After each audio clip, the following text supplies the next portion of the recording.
are with the Omega Level Nerds. D Square. I don't know if he ever tells you to get in the chopper.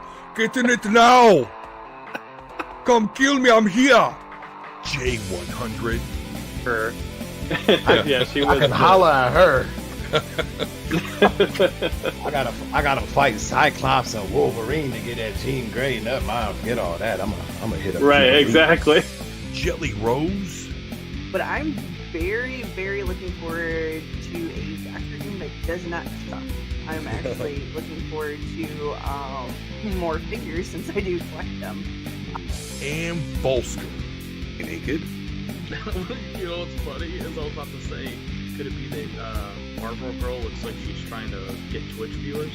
Yeah, exactly. Are gonna get real nerdy for you real nerds.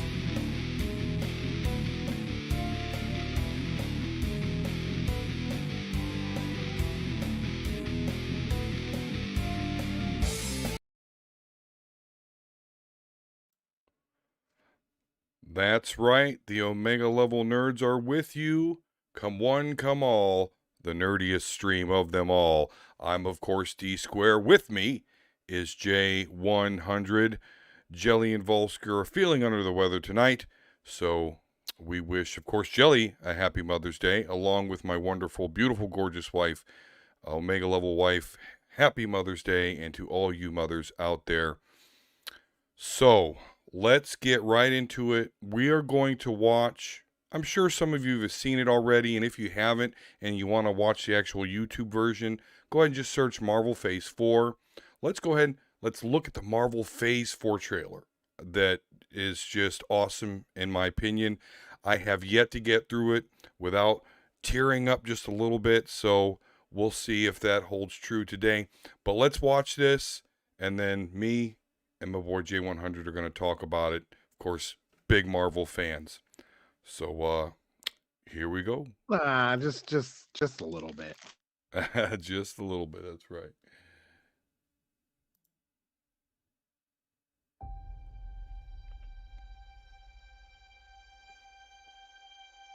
I love being with people. It's the most incredible thing in the world. What are you doing? Oh, this is nice. That world may change and evolve.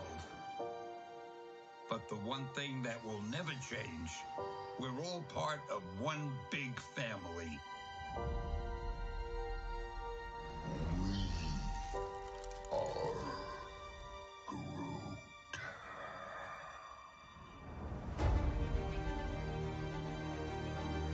That man next to you, he's your brother.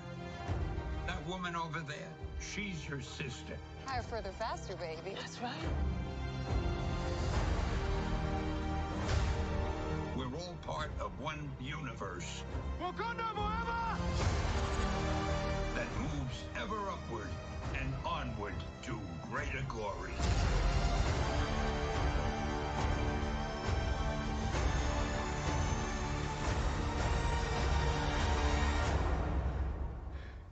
On your left.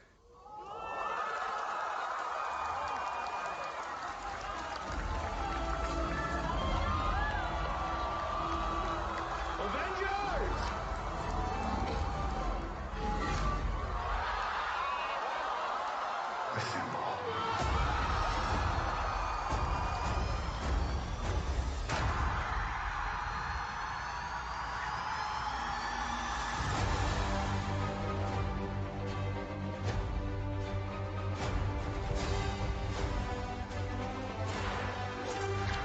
I've lived a lot of lives.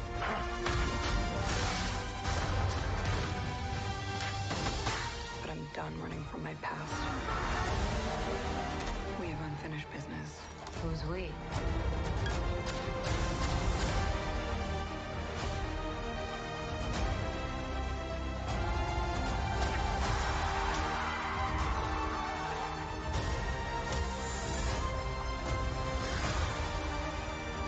When you love something, you fight for it.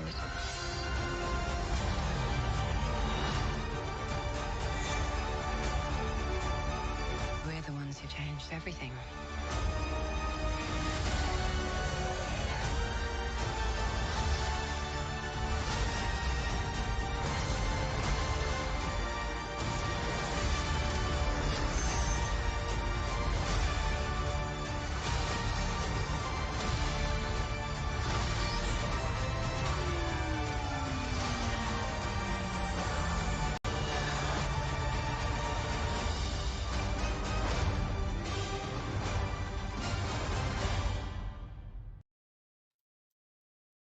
you at the movie. Yes, see you at the movies indeed. So, wow, okay, I didn't tear up maybe a little bit that time, but I still get the goosebumps. I still get the surge of energy. Particularly, I love that speech by Stan Lee. And by the way, that's not recent. That's a fairly aged speech. Uh, just goes to show you what kind of person he was. Obviously, though, they showed the footage of the Captain America scene, Avengers Assemble, with the crowd, and that takes me right back to being in the theaters when I first saw that moment. And then shows us what's coming up, And I'm gonna be honest with you. Before this trailer, I was kind of like, I'll watch Black Widow, on the streaming service, and okay, yeah, Shang-Chi looks cool, and but this to me, I don't know, just watching it, it's like, oh no, I kind of forgot a little bit on how epic this MCU actually is. And I know due to COVID, they kind of had a down year. I mean, obviously, we enjoyed WandaVision and The Falcon and the Winter Soldier, depending on who you are. But, obviously, I'd say, those are good, but not as. It just made you think about the epic story we got leading up to Endgame.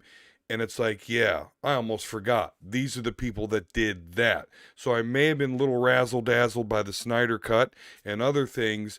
But yeah, the Juggernaut is coming back. This really excited me. And I really can't wait, to go to the movies again and see some MCU movies. Very exciting. Comb your beard. Because I'm the Juggernaut, bitch. That's right. I'm the Juggernaut. And certainly, yeah.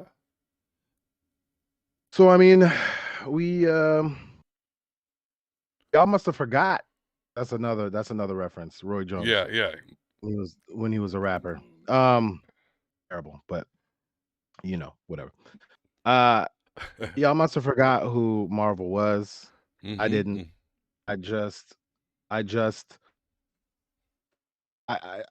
I took seeing this lineup makes my Falcon and the Winter Soldier take seem meaningless because of how expansive this universe is. These little scenes are just little parts and nuggets of things that are become that are going to be way bigger than this. So how I feel about John Walker, or how I feel about Sam Wilson, and giving my brother Isaiah Bradley a statue for all the things that he's been through. Like, man, that just wiped it all away, right? Yeah, no, blow me. But it goes to show again, like how big this is, and them doing the Eternals, that's gonna make Thanos make sense and make the kind of pay off the former storyline while also building a new one. And one thing to not be missed in this ad, if you will, because if you're a Marvel fan, to take a look at everything. But through all these movies, they had the Fantastic Four symbol with no date. Right. With no date, but the symbol in the background there. And that, I mean, if they're not even showing a date for that, we're already like a few years into this. So it's kind of right. Me, it seems like the Fantastic Four is almost going to be like that Guardians of the Galaxy kind of tone palette cleanser, tone changer that is going to come during this phase. And I'm pretty excited. I mean, I've always been excited, and I've always just wanted to let the bigger story play out, but it's been hard because we haven't had any bigger story to play out with, Right. So about to get a slew of movies, a bunch of shows, and things are seemingly looking back to normal. So get your beers prepared, put your red suits on looking like ketchup, Because the Juggernaut. Get out of your head. Get out of my head, Charles. Okay, get out of my head. Because I'm the Juggernaut, bitch, and he's back. That's right. Unfortunately, no X-Men news there, so a little bit disappointing. But as you stated with the Eternals, and we'll learn more about Thanos because he is a deviant, which is like an offshoot of these Eternal characters. They can also tie that to the mutants on Earth. So we may get a little bit something, but obviously no major X-Men projects there. But, you know, that was probably the second biggest thing about this Phase 4 trailer is that we did get a little bit of sneak peek of actual movie footage, or at least what you would assume will be in the movie. It may not be. But nonetheless, we got a little bit of a trailer there for the Eternals. Didn't show much, but nonetheless, we showed a little bit. But to me, the most significant thing is that they named the next Black Panther movie Wakanda Forever, and we saw the release date when that is coming out. And so I have faith that they're going to do a good job with that, and I'm excited about it. But I was kind of wondering a couple of things, though, and I'd like to get kind of your perspective here, Jay, or what do you think? So, because they've already said they're not recasting T'Challa, and they're not going to use the Star Wars revive you from the dead method. So, do you think we'll see Black Panther, but just not his face? Or do you think we'll get a brand new, they'll deal with that death off screen and we get a new Black Panther, which I think is heavily leaning toward either Shuri or Killmonger. What are your thoughts there? There's so much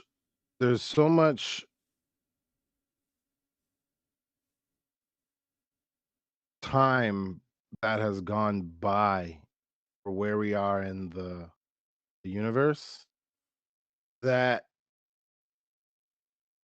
and the way that they time skip these movies because this isn't coming out until next year. So we're Right. gonna have well, Black Widow is a prequel, but I'm pretty sure Shang-Chi is gonna be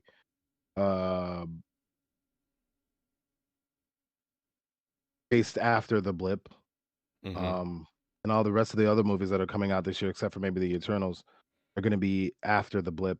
There's a lot of things that can have happened that you know, I don't think there's a need. Like, you don't really need T'Challa. That's the whole thing about Black Panther. You don't need the one person. Right. And because you don't need the one person, Wakanda's fine. Wakanda's been around for thousands of years, hidden from everybody, and they've had their own internal squabbles, struggles, situations, and events that have happened. So this is seemingly one of them. T'Challa was a name that we know for the comics, so we keep it comic book accurate. But where it went already with Killmonger, kind of already told that story arc, and where it could go with Shuri, is something that has been explored in the comics, but hasn't. I mean, obviously hasn't been seen on the silver screen. So I don't think that there's a need for T'Challa, and I also don't think that there is a need for a Killmonger-led Wakanda, because I don't know. It's just like a lot of the people that I deal with on my circle in Twitter. Like, you were, I mean, I'm comparing it. I'm not saying that this is what Killmonger was, but like, these people were Nazis a couple of years ago, and now all of a sudden they can retain their audiences and get to tell people about shit that I've been about my whole life, and I can obviously tell they're doing it wrong. Like, what? How can this Americanized, colonized mind warrior who stole the mantle in the first place, let's be real, come back and get the mantle again? Like, that's just, it would make more sense in Shuri's hands with the support of a reforming Killmonger. That would be dope. But that would be dope, and that would make more sense for like fighting bigger things in the future. Especially for as smart as Shuri is, she'll be the well, it'll be a crew of black women replacing Tony Stark, Sure. which are actually I think inadvertently pretty cool on a whole bunch of different levels. Yeah. Outside of all the identity type stuff, it's just cool to see nonetheless. How it just shifted that way, even on accident. That it's possible to happen, but yeah, I just think that if you just keep things fluid and organic, and not do what they did at the Oscars by just laying on Chadwick Boseman like thick just to shit on him in the end. I don't know. That was just really weird to me. Yeah. There's no need for all that. Thank you, T'Challa. Thank you, Chadwick. Thank you, Robert Downey Jr. Thank you, Chris Evans. But just like in the comics, when mantles change, things go on, and you gotta do what you gotta do. Like, yeah, they come back in certain ways because fans grumble about it, but there's this in this case, there's nothing that you really can do. Yeah. Superheroes come and go, and for the other, and I think that especially for the culture that we're creating with these superhero shows, which I'm about to get into the Jupiter show, and I need to watch the Invincibles, so that's going to be happening soon. But Okay. it shows like with the boys and a lot of the DC stuff. Like, you dead, homie. Right. Like, you died, bro. Like, Superman's dead. Okay. Oh, you thought he was come back? No, he did. I mean, yeah, he came back because that's how it works. But like, Right. you know what I'm saying? Like, you gotta kind of just get used to that, especially Yeah. considering that like actors get old, contracts run out. You know what I mean? There's only so much percentages that you can give out without affecting the movie. I recently read an article about Terrence Howard, which was depressing. Oh, I did. Yeah, I heard about that. Go on. I'm sorry. Go ahead. No, I mean, I would just say that that was. It doesn't sound real to me that Right. either Terrence Howard is that petty, or we're gonna really blame Robert Downey Jr. when clearly it was the studio. Right. Right. Yeah, that was a strange read there. But I agree with you. I think Shuri is absolutely the better of those two picks. That's more comic book accurate, and I like that. And so, to my knowledge, Wakanda has never said, "Oh, Killmonger, be our Black Panther." Like, no, that's not happened. So I agree. It makes way more sense, and that would be cool for like the Tony Stark of the MCU to be replaced by Shuri and her people. So okay. And Riri too. Can't forget about Riri. Yeah, That's the Riri other thing Williams. Yep, and she'll that's the other be. thing I was alluding to.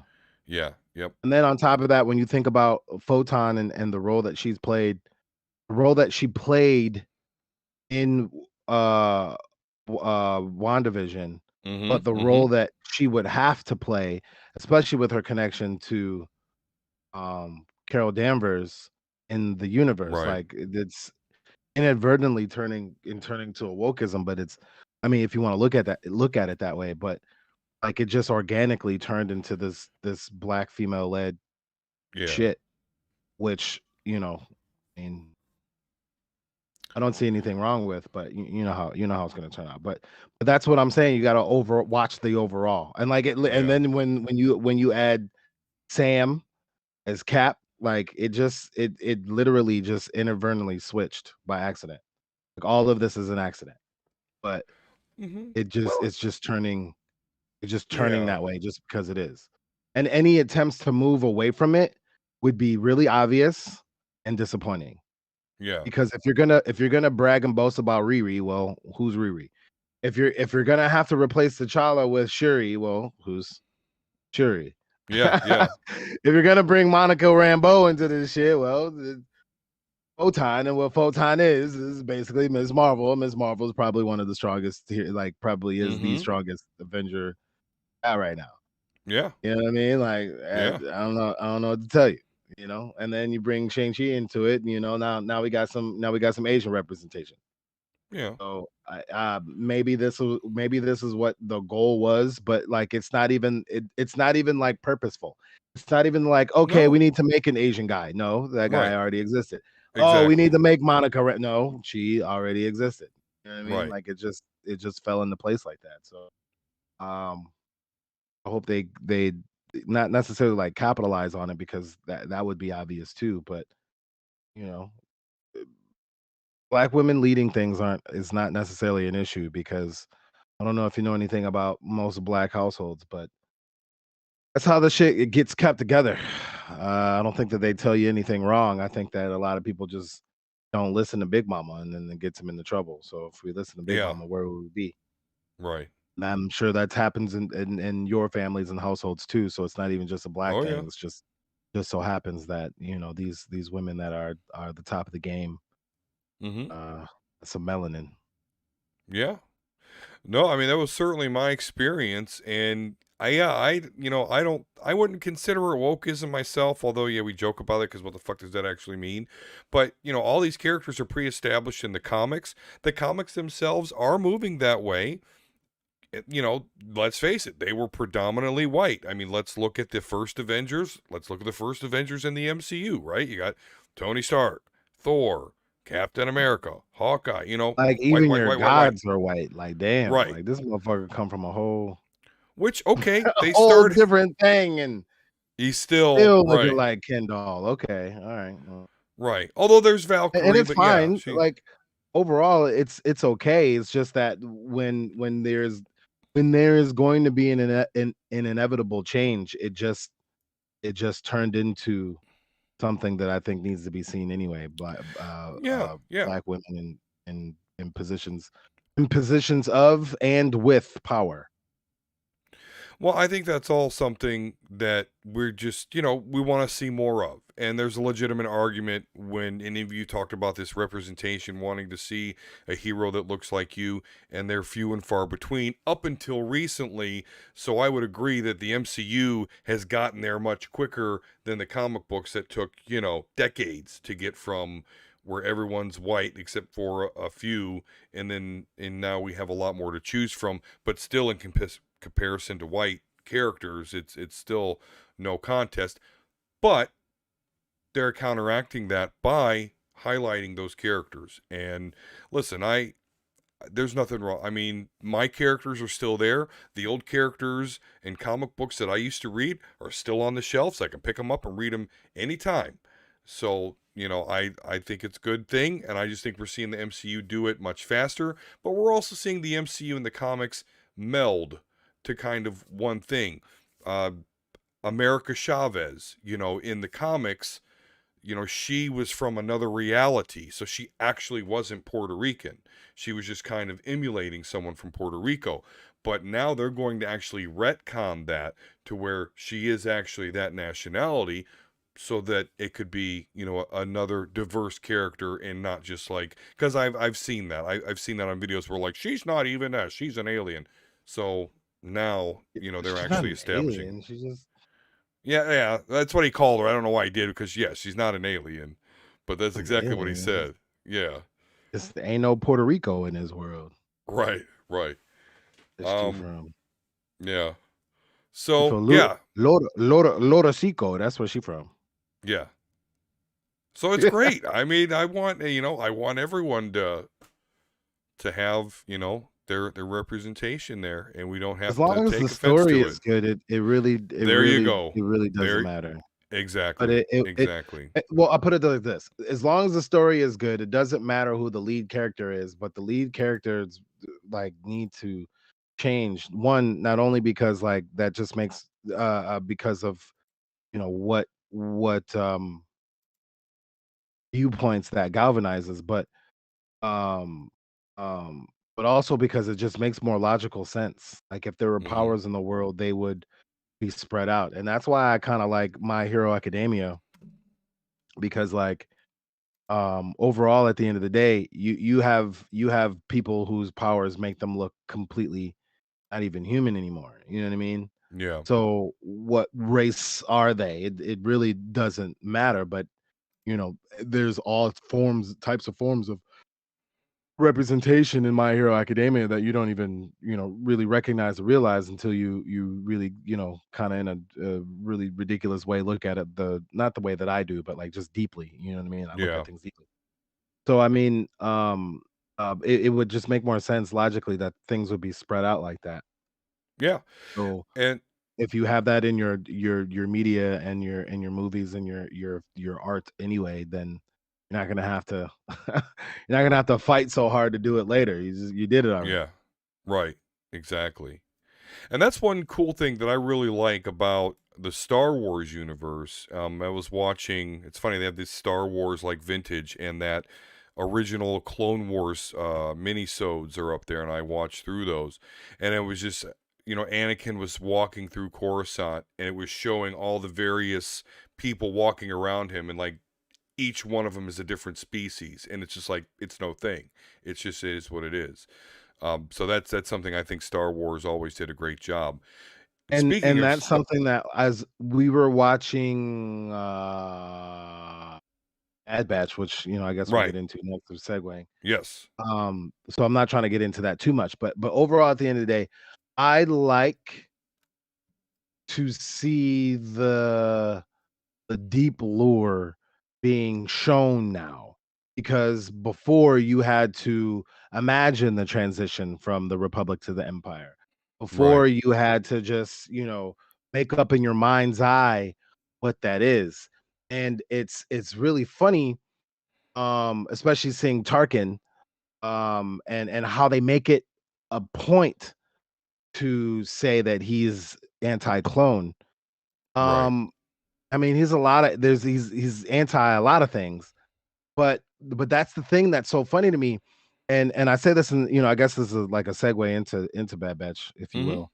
Yeah. But so I saw that there was Star Wars and NFL collaborating, right?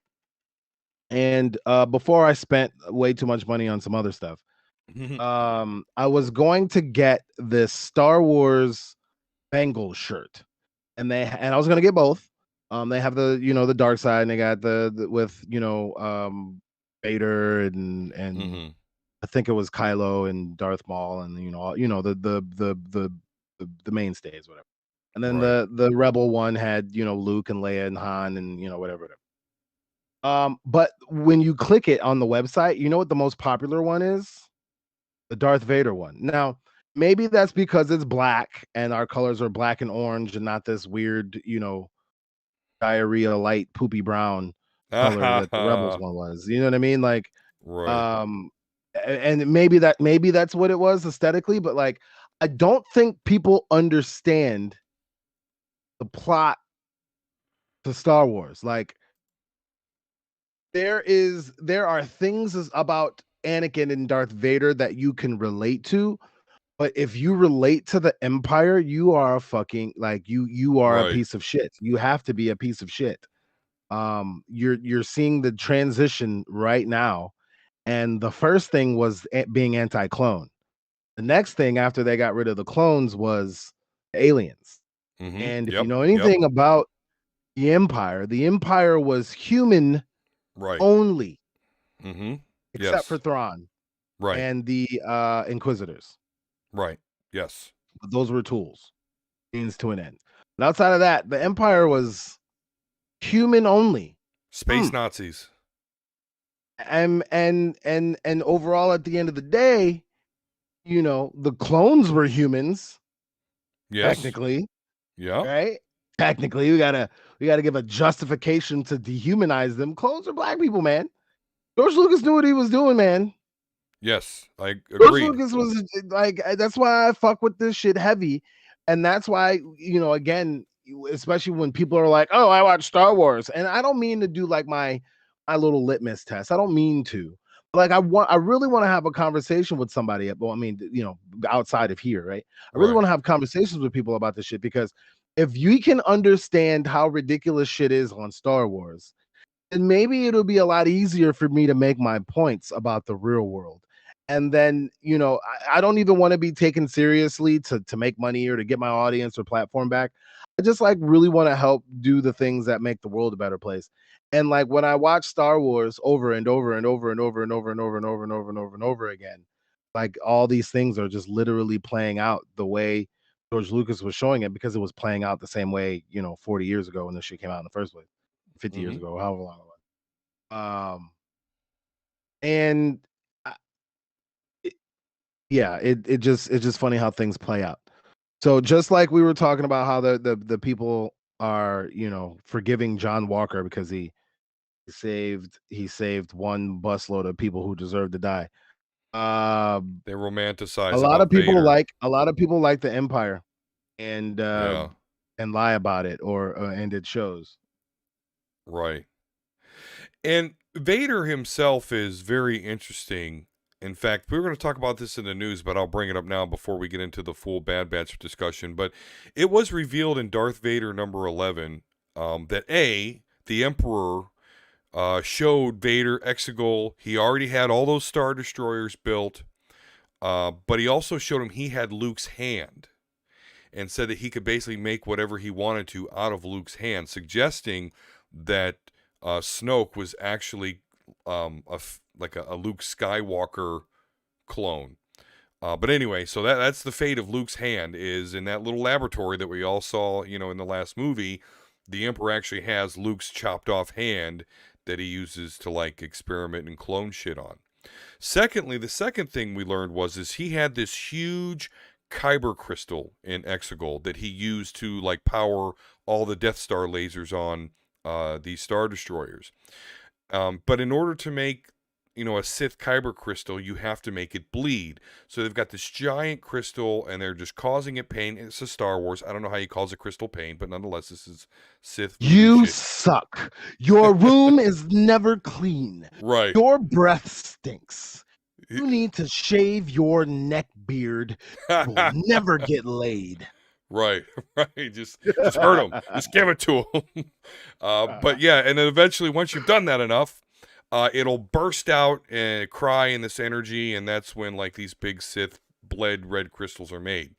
And so as Vader and I love the Vader series in comics. You really should read it, because like Palpatine and Vader beef all the time. It really shows you kind of their Sith relationship. And they were beefing until Vader goes into this room with the crystal where the Emperor's waiting. This huge scream lets out. It basically destroys everything, almost destroys Vader, and the Emperor's just sitting there laughing. And at that point, Vader realized, I'm never going to be stronger than this motherfucker. But as that crystal is crying at him, he has a vision when he cut off Luke's hand. Well, it reversed. Luke was the guy that cut off his hand. This is just a vision. But nonetheless, in this vision, Luke says, it is your destiny to destroy the Emperor. So it is at that moment that Vader says, I'm never going to fucking be stronger than this guy. So when the Emperor's like, so, you still going to be a bitch, or you're going to join me again? Vader joins him again, but is thinking, I just have to wait until he's vulnerable enough for me to kill him. So Vader is like the Empire and done horrible things, but is an anti-hero. And so it's because stuff like that people do kind of latch on to him. But you're right, people are repping the Empire. And it's one of those things that's a little that I've always had issue with. Making Anakin a Force ghost. Yeah. And to be honest with you, even Kylo, Ben, being a Force ghost. They do one thing, and they're all of a sudden they're forgiven for all the shit that they've done. That's a little stupid to me, and that's the reason why, when you go back and you watch Rise of the Skywalker or whatever, whoever came up with the idea of Ben and Rey kissing, like, I should punch you in your throat. You deserve to have your esophagus bruised. Right. That was stupid. It should have definitely been Finn, and I'm not even saying it as the black guy thing. I'm just saying it because, like, I was watching Empire Strikes Back with my girlfriend right before we started the show, and nice. Yeah, and even though I hate this, my least favorite movie, what's good about this movie is it does do a lot of story building. I mean, a lot of Yeah. probably for foreshadow effect, but does a lot of Yeah. story building. So when you keep in mind the relationship between Han and um uh uh Luke, it was reminiscent of Poe and Finn. And Han is the pilot, and Luke is the warrior. And so Finn was supposed to be the warrior. Mhm. Even if Rey existed, it didn't matter. To me, to me, having more force sensitive people was showing that the light side, if you will, if you're gonna use the binary, the light side was coming back in force because these motherfuckers pulled over to the dark side too far. Right. And they just literally just destroyed that and allowed, again, did the same thing they did with Anakin, just to come back because he did one thing. Because, oh, there is good in you because you Right. killed him. No, motherfucker, that's not how this works. Nick, Luke, go finish your training, bitch. Okay. Right. Right. And that's the other thing that kind of pisses me off about you want to talk about Rey being a Mary Sue. Luke Yeah, Luke was a pretty Luke big. left his training and didn't come back until after they got Han, which was years. Yeah. In time for Because they Yoda to couldn't get a die. hold of him for years. Yeah. That wasn't the couple days between movies, motherfucker. That was years. So this dude didn't even do his training, nothing. And he over here thinking he a G. Like, I don't like the Skywalkers, but it's really deep, and you know, I don't know. We threw that off in order to do these other things, but the Empire is not good. And I had the I on Star Wars Day I bought 'cause there wasn't really anything to get that I wanted Mhm. where we were at. But I got a Darth Vader and uh, Moff Gideon Funko keychain, and among other things, but mainly that. And I don't like Moff Gideon. I don't care if he's got a dark saber. And I got a dark saber wielder in my pocket. Yeah. And I like Anakin. I like Anakin, and but I don't really like Darth Vader. Um, because of the Empire stuff. Like, this is what Right. this is, guys. Like brainwashed clone troopers, and then scared, you know, life-threatened humans Right. doing the bidding of this crazed Sith Lord and Right. his minion. Like what? Yeah, not a good thing to, who's okay with genocide and planet destroying. Right. Yeah. Well, speaking of the Empire being bad, we're going to get into the Bad Batch here, but before we do, I'm just going to take a quick break. So enjoy some old Final Fantasy commercials, and me and Jay will be right back.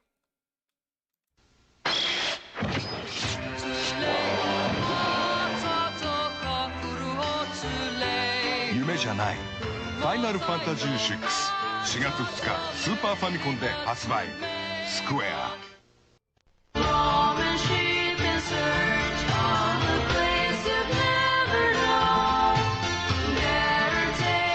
夢じゃないスーパーファミコンソフトファイナルファンタジー6スクエア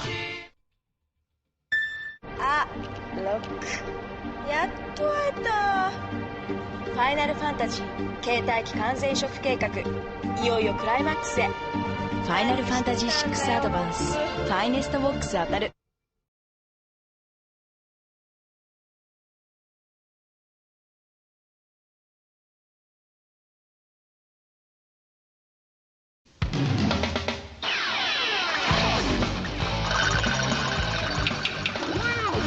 Okay, Dad, I just want to finish this game. Okay, Dad, I'm coming.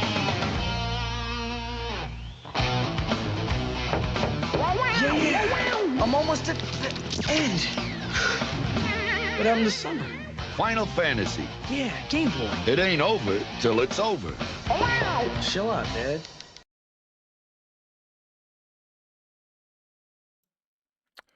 All right, so Bad Batch Episode 1 has released on Episode 1, or I'm sorry, on Disney Plus. And so let's react to it. So Jay, I know you said in our chat, I think you were the first one to watch it and said, "Hey, this is very good," and I definitely agree. So spoiler alerts, everyone. Jay, just kind of what's your initial reaction to the Bad Batch episode 1? I like one that they are kind of keeping in pace with season 7 of Clone Wars. Because season 7 of Clone Wars was as the what was going on in Revenge of the Sith from Ahsoka's point of view. Right. And Order 66 going down. I don't like that part in Star Wars. Order 66 is really sad and depressing. But it is interesting to see Order 66 from a bunch of different ways, a bunch of different point of views. I actually really enjoyed the way it was shown in the Fallen Order game. That was interesting. And you see how well, one, it's kind of shows how ridiculous the Jedi are about this attachments thing, and they basically just have all these fucking Padawans over here with all these PTSD conflicted attachments as they see their master get fucking murdered in front of their face by the people that were created to protect them. So I'm pretty sure they're all fucked up because of that shit. Right. But and clearly you see from that the Padawan in the first episode of the beginning part of the first episode of Bad Batch, which I'm pretty sure is going to come back. And you've already seen him in the show. You've already seen him. What do you mean? It's Kanan Jarrus from Rebels. Oh yeah. Well, that's what I meant. Which like, I thought was really fucking interesting that we got to see that. Right. Because it's all connected, right? Yeah, but yeah, you're right. That is canon. And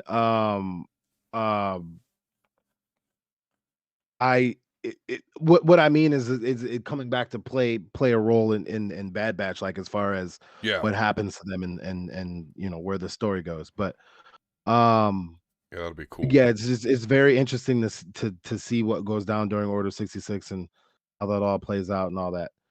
So I like to, especially from the point of view of clone troopers and clone troopers who were not affected by the Order, how that went down, and it's funny to see how important the clone troopers are, but how expendable they are at the same time, and then that goes into the world building of what the Empire is and what the Empire is going to turn into. They don't need the clones. They don't want the clones. They're going to, get bandits and all these other people to be stormtroopers. So what are they going to do with all these clones? And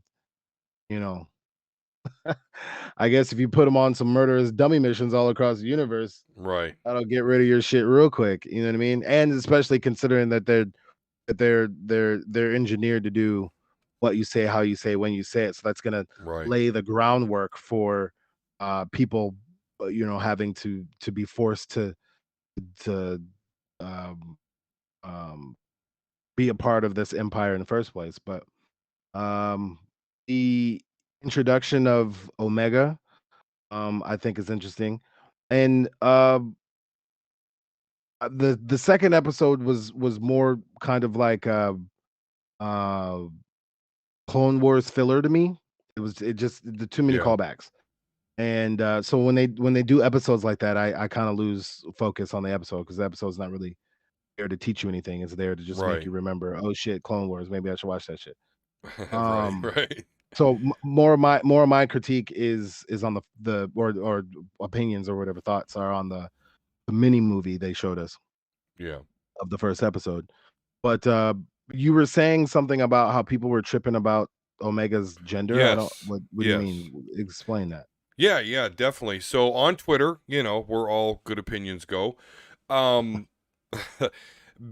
there were people, and I couldn't believe I was seeing this, and I'm not going to assume this is the majority, but there were definitely people out there that were saying that Omega, which has been established the 5th non-regular clone, is this little kid. It's a she. And people are saying, she can't be female. That's a clone of Jango Fett. So there's no way that she should be female. This is just, some woke gender bending BS.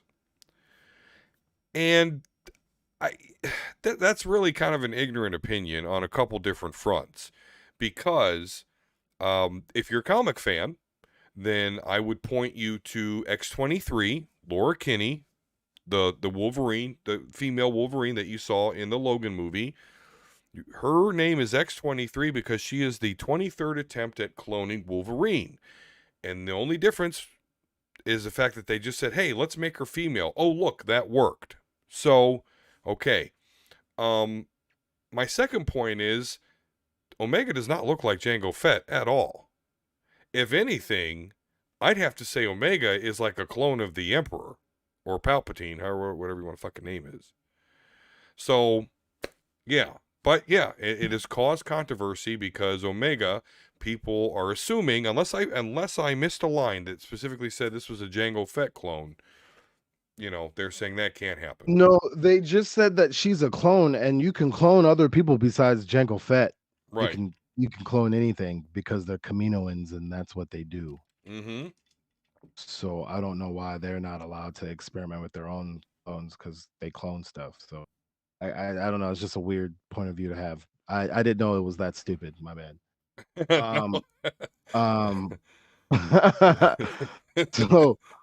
So I mean, yeah. Overall, I want to see how the sharpshooter plays out.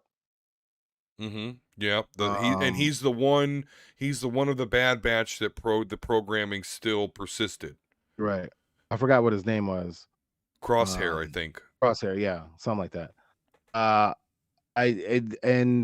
Obviously we're gonna see Ahsoka.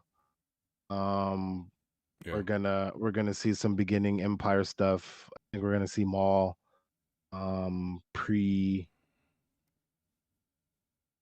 Is it pre? Yeah, whatchamacallit?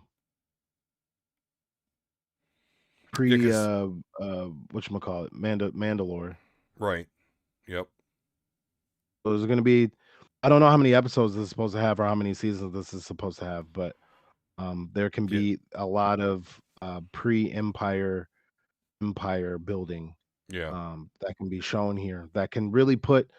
And it's so funny because when I have my especially when I tried to have my Star Wars takes on Twitter with like a lot of Star Wars like Black Star Wars Twitter or whatever, not necessarily Black Star Wars Twitter, but that's kind of what I like to get into because the point of view is a lot different, and diverse. So I already know what white boys think about Star Wars. And it's hard for me to make my points because like I don't know, when it comes to Star Wars, I see things a lot differently than everybody else, even though I'm watching the same thing. There's like little things that make me see a whole bigger universe that I don't think people are looking at because I don't know, they're just not looking at it like that. But when it comes to the Force and the back and forth and everything, everything created in this universe happens for some sort of reason. You know what I'm saying? And everybody plays their place, whether it be clones, whether it be aliens, whether it be force sensitive people, whether it be the light side, or whether it be dark side, whether it be gray Jedi, whatever. Everybody has a role in their place. And now that we're seeing this empire being built, I think it's going to get people to kind of realize what it is they've been watching for the last 50 years. Yeah, because flying around a giant ball of death and destroying planets, it really didn't sell the point, I guess, enough. So yeah, this really is kind of no, they're like, well, I know they murdered a whole planet, but I see the merit in them. Just not that great of shooters. Maybe if they were better sharpshooters, we could. we can justify our hatred of them. But I don't know. Their uniforms are Yeah. kind of cool though, you know. And Yeah. I like that song a lot. yeah, right. The Duel of Fates or whatever. Yeah, or the Imperial March, all that's Oh yeah, cool. and that one, yeah. I like the ATSTs. Yeah, no, I get it. That's ridiculous. Before you know it, they're like, Heil Empire. Right. Right. Wait, how did I get here? Yeah. How am I here? Well, slippery slopes and all. That's why it's really hard to buy Star Wars merchandise, because if you don't get the Stormtrooper, like even in the beginning of Star Wars now, where they do the helmet cycle, it's all dark side shit. Yeah, Stormtrooper, I don't Kylo fucking Ren, like them. Darth Vader. Yeah. Yeah, I don't fucking like none of them, dude. It's hard for me to buy merchandise, and the only reason why I justified Moff Gideon is because, like, Carlos Espinito or whatever, is fucking dope, and the Darksaber is fucking dope. Yeah, and Darth Vader is Anakin, and that's my nigga though. That's like my favorite character. So unless I get R2 shit, I don't. There's nothing I can really buy. They don't got no Rey shit no more. They damn sure ain't got no Finn shit. You know what I mean? Like there's no merchandise you can buy besides Darth Vader helmet, Stormtrooper helmet, fucking TIE Fighter, Star Destroyer. It's really weird to me. Yeah. Yeah, that's interesting that it does market more of the evil side. So, but yeah, man, yeah, a lot of cool shit that they showed on the Bad Batch. Really unique perspective as we see this elite, clone troopers witness and kind of go through Order 66. And, the leader, pretty much all but one of them is like, we're not doing that. And subsequently how they kind of deal with that. They meet up with Tarkin, who's basically trying to delegitimize clones because they need to save money. Clones are expensive. So, just like Jay's saying, we're starting to see that, anti-clone sentiment. And, just showing us a more darker side of the dark side. All right, well, yeah, make sure you guys check out The Bad Batch on the Disney Plus app. You definitely will not be disappointed. And with that, Jay, let's go ahead and look at a little bit of nerd news here. So this was kind of surprising. So Doctor Strange, we all heard about that Luke Skywalker-esque cameo that was supposed to happen, and it never did, and it got downplayed. But they were actually going to have Doctor Strange in the WandaVision show, but ultimately decided to cut that scene because they thought he would overshadow Wanda herself in her own show. I think it was probably the right call, but interesting to see that, through all of our trying to predict what's going to happen, what we're going to see, that we were kind of supposed to see Doctor Strange. And another interesting note on that is, how else Mephisto, oh, the fly on the wall, Mephisto, everything's Mephisto. The people that wrote WandaVision don't even know anything about Mephisto, so it's just funny stuff. I figured Doctor Strange was going to be a part of it because they were going to be in a movie together, and I thought that was going to tie in somehow. Yeah. But I guess that makes their coming together that more important, or that more surprising. When we figure out what does happen. I mean, we know, magic is being thrown all over the place now. Yeah. Especially when you pair it with an Infinity Stone. So I was always kind of looking for where he was gonna kind of fit in, but I mean, sometimes less is more. Yeah. And until we see how Doctor Strange and Wanda kind of fit together in the movie, I guess we must not be missing much. That's what I'm trying to say. Right. Yeah, exactly. It was really probably just a quick cameo. So, and again, I think ultimately, I think I would have been more excited for Doctor Strange than, Wanda. Maybe it's good that Jelly's not here tonight so I could say that. I'm leaving. Right. Fuck that shit. I love it. I love her.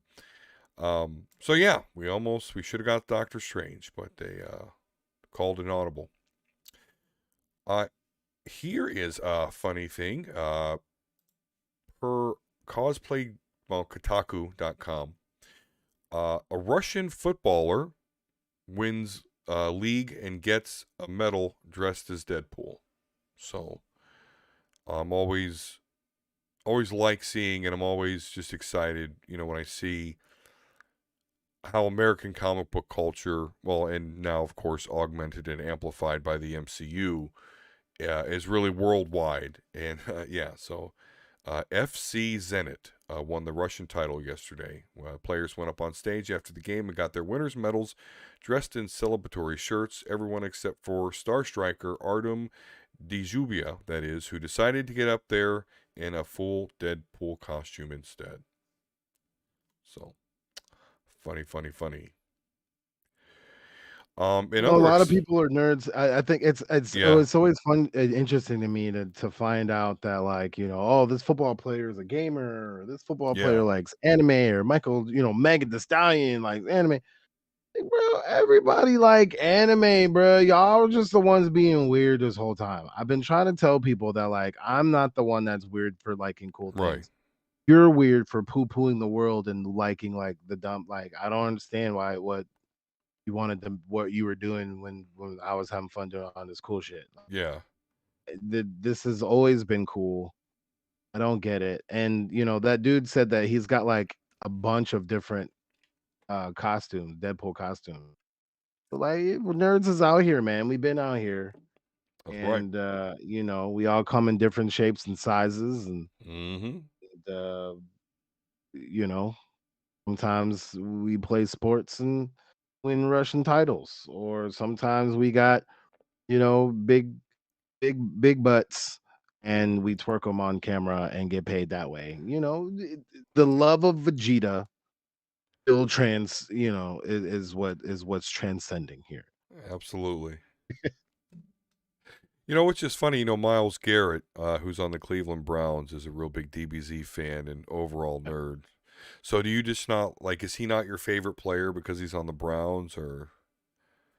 I don't like defensive ends. I'm a cornerback. Okay. I'm a cornerback, wide Okay. receiver, Gotcha. running back type of watcher. see. I like defense, but I don't like defensive ends really. No, that's kinda me. piss me off. I was a lineman in high school, so when I watch football, I watch it from the line on out. So I watch the sides. absolutely. Okay. Richard Sherman versus Michael Crabtree was great. Yeah. That was awesome because I'm a receiver cornerback type. Right. In other exciting Myles Garrett news, is dope though. Myles Garrett is dope, even though he's a clown.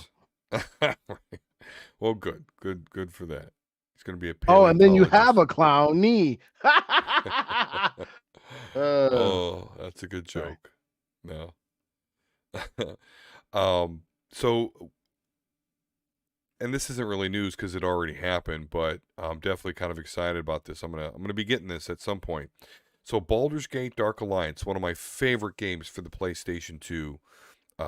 They did a basically re-release for the PS4, Xbox One, and Nintendo Switch.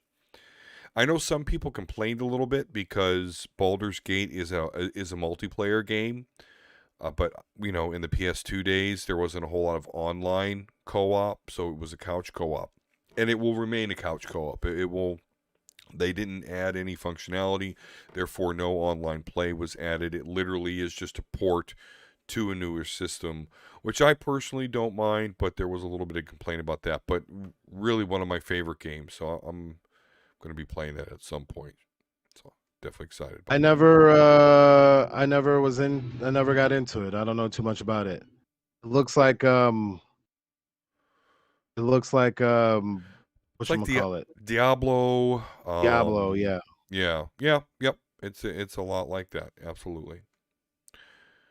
But of course, Diablo for the PC, you've got a lot more options. So I mean, it's not going to quite hold a candle to it, but because it's got like 5 playable characters. So. Sticking with video game news, PCGamer.com. We all know how we talked about the famous sexy vampire for Resident Evil Village. So, per PC Gamer, I guess there's very little. What's her name here? Very little of Lady Dimitrescu in Resident Evil Village. Heard that's about a 7-8 hour game, which for survival horror is pretty decent. But apparently she's not really featured in the game all that much. But she certainly had a lot of buzz going into its release. So people are just really horny, and it really is amazing. You need to just admit it, and Yeah. and stop acting like they're not as horny as they are. Right. It would help. Just come But with I'm it. not really into Resident Evil, so this never really caught my attention. Yeah. Anyway. Yeah, no, I'm with you. Resident Evil 3 was the last Resident Evil I played. I didn't get into Resident Evil 4 and nothing since then. So yeah, it's not even on my radar. But a lot of people are into it. They're just upset that they don't get their 8-foot sexy vampire lady. So I'm sorry about that. And then our last story of the night is Twitch. We've talked about Twitch once or twice here on the show. In fact, that fucking place. Yes, the last bastion of goodness is our own Jelly Rose, who streams on there. But yeah, we continue to just get some drama out of Twitch. And now Twitch is being criticized for a double standard after a cosplay is banned. And this is per gamerrant.com. So apparently, body paint is... so when they say cosplay here, in this instance, they're talking about a body paint. So girls will go on Twitch and do body paint, and it is considered a form of cosplay. But apparently deemed too provocative by Twitch, so there was a body painter banned. The double standard that they call out here is the fact, though, that Twitch does allow you to wear bathing suits in appropriate settings, such as a beach or a hot tub. So now there's the thing on Twitch called hot tub streams, where young ladies and men as well go in hot tubs and stream while they're wearing their bathing suits, which, can mean very little clothing. And so, yeah, Twitch is being called out for that double standard. I can't even believe such thing as a hot tub stream exists, so I'm not quite sure. It makes sense, because I'm a hornball and I admit it. I on Chatterbait and some of the adult live stream sites, this has been a thing, mainly with couples, if I'm not mistaken. But in general, your favorite porn star or favorite Chatterbait star chilling with you in a hot tub when they're bouncing their tits around or something. I don't know. So I understand. I understand the the way that hot tub streams are being, I guess, thought of because of where it came from, and I don't think people even really know it like that. But overall, at the end of the day, this is like a soft core version of those type of streams, and body painting, if I'm not mistaken, maybe it's a couple TOSs ago. I don't know. I'm not on Twitch anymore. But I thought body painting was banned in general anyway. You couldn't even do it. So I don't even know why this was a thing.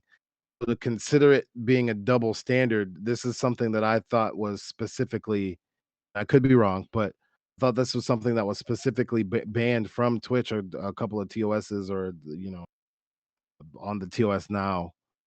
because of not necessarily that it's bad, but until your boobs are because it's mainly women who are doing this.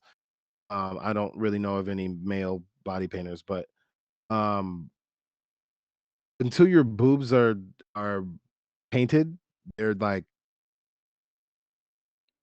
they're there, like they're covered, but like Yeah. they're there. You know what I mean? Like it's there, and I guess that is what can not necessarily get you in trouble. It's not like the FCC is going to be like, "Oh, Twitch, there's a titty." Like this is just Right.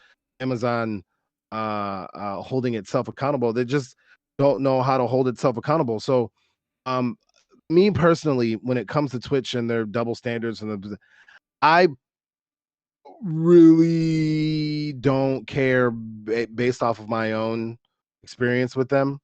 Um, we do know that they have double standards for everything. Um, one of the biggest political streamers slash gamers and can literally advocate violence, like death on people. And he got departnered, which is cool, but he's still on the platform. Right. But still to this day, and I had an argument. I had not an argument. I had a conversation recently. I just really think that people are conditioned to have this visceral reaction to me and that conversation, because like I got called a denier, a Holocaust denier, only because I was explaining how Anne Frank was used to create the idea that you can't talk about Jewish people, and Right. the reason why is Anne Frank is a white girl. She looks like her cousin Right. that like tugs your heartstrings. But if Anne Frank was the little girl, with the little girls from the four girls that died in the Alabama church, we don't even know their names, as that doesn't relate to you. So they that was used as propaganda to get you to believe that these people are supposed to have this land where people already live, and right now currently committing genocide and forcing people out of their homes. Right, like literally right now as we speak. So I mean, I don't know. I thought that was bad, but I'm not allowed to say that. But we can literally have racist, all the phobics, just streaming all day, every day. So I'm the worst person to talk to when it comes to double standard in Twitch. We Right. know we see what Twitch allows. Twitch doesn't want to actually have conversations. They want to have entertainment, and the best entertainment is the one that you're comfortable and familiar with, which seemingly is racism and sexism and weird provocative stuff that one day they like, another day they don't like, then the other day it's cool, then other day it's in the TOS, and another day it's off the TOS. So I mean, this is how this company wants to be run. And once I can get to where I need to in my career to at selling cars, to have the lifestyle, if you will, that I'm close to having. Oh, I'm building my own streaming platform and I'm coming back. And there's nobody that can take it away from me because I own it. And I'm gonna build it from the ground up, and I'm gonna show people that you don't need Twitch. You never needed Twitch. Just literally build your own and get your own money. And that's how you're gonna topple that tyrant. And you don't have to worry about double standards. If you want to, you know, put a put a dildo in your nose while body painting and playing Marvel vs. Capcom with your toes, Oh, Marvel's Capcom. fucking do it, bro. Yeah. Like who the fuck told you couldn't do that shit? And if people don't want to come to your site because of it, cool. But people will, and take advantage of that. You don't need Twitch for that. I don't know. It's just really weird how people feel like you have to have YouTube in order to make videos. I mean, maybe to get paid for them, but there's ways that you can go about that to innovate. Even for the people that Kickstarters and Patreons and like all. Nah, just listen. PO box. You don't need none of that shit. Well, why does everybody feel that you need to have this? Well, just make your own. Yeah. And yeah, you gotta maybe do some marketing or whatever, and you might need these sites, to do some of that. Fine, but use the tools and move away from your own, because Twitch don't care about you, never has, never will. They care about themselves and the bottom line, and they will even allow toxic, harmful. They will platform toxic, harmful people that abuse their audiences, and all these sex pests that are out there that engage with minors and their discords, and that's cool. All that's cool, but me having the ability to talk about history that you believe is controversial, it's really not that controversial. It's really not that hard to understand. But someone with and I don't mean to put it this way, but someone with my skin complexion, I guess, pigmentation, and the context or the content of what I'm talking about is very scary. So let's shut him up, but let racist, sex pest, hateful, harmful, and hot tubs. And hot tubs, right? In hot tubs. In hot tubs. Racists in hot tubs. Here you go. The new Twitch subgenre. We got just chatting and racists in hot tubs. Right. There you go.